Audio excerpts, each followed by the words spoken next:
Now, I don't know about you, but I am always suspicious of my own writing, and I want to make sure that what I produce is as good as it can be. And this is where Microsoft Word Editor comes in. It used to be just spell check, but now everything is bundled into one place and it does a pretty good job. So I've got this document called 7 Reasons for Coffee Lovers to Swap the Supermarket for the Independent Trader, written by my trusty copywriter, Gary. Thanks, Gary.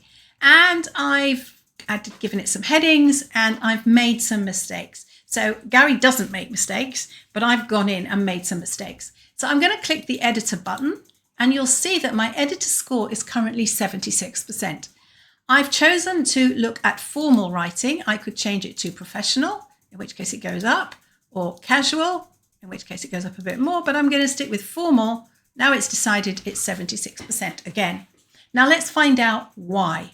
So first of all, I've got 3 spellings. So I'll go into this and it actually hasn't given me the correct spelling. It should be fight. So let's go to spelling.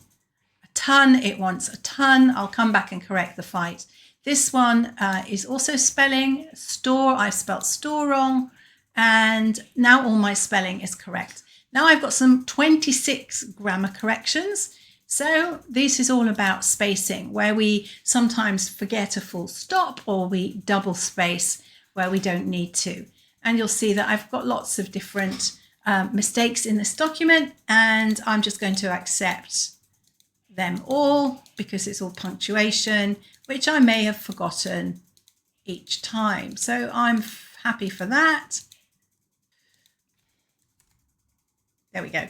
And now we're back to a grammar one because I've got an extra space there. I've got an extra space there. And now I've got 2. So now I'm up to 77%. Let's find out what it doesn't like about clarity. So our often heard, it doesn't have any suggestions. So we can move on to the next one. Being joined, again, it's got no suggestions.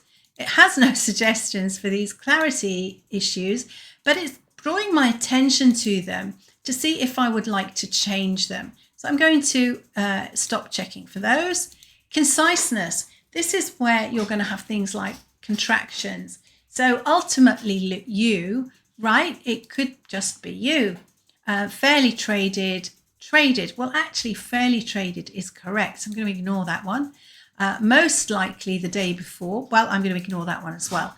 So you can see that it gives you some options and you don't have to take its answer.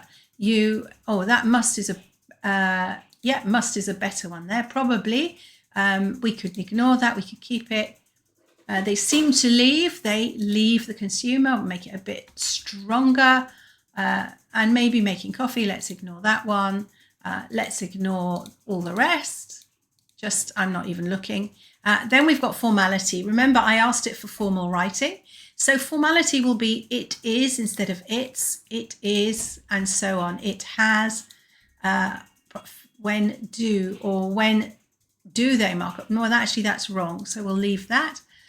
It is, let's make it a bit more formal, and so on. So I'm going to stop checking for this and go close that part.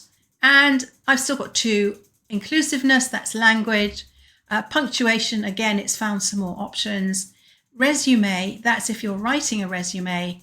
Geopolitical references, I haven't made any. And vocabulary, it's going to just make some suggestions about my vocabulary. So I could go on and work with this and get it up as high as possible. So that will enable you to check your spelling and grammar, your conciseness, professional writing, formality, all those things using the editor in Microsoft Word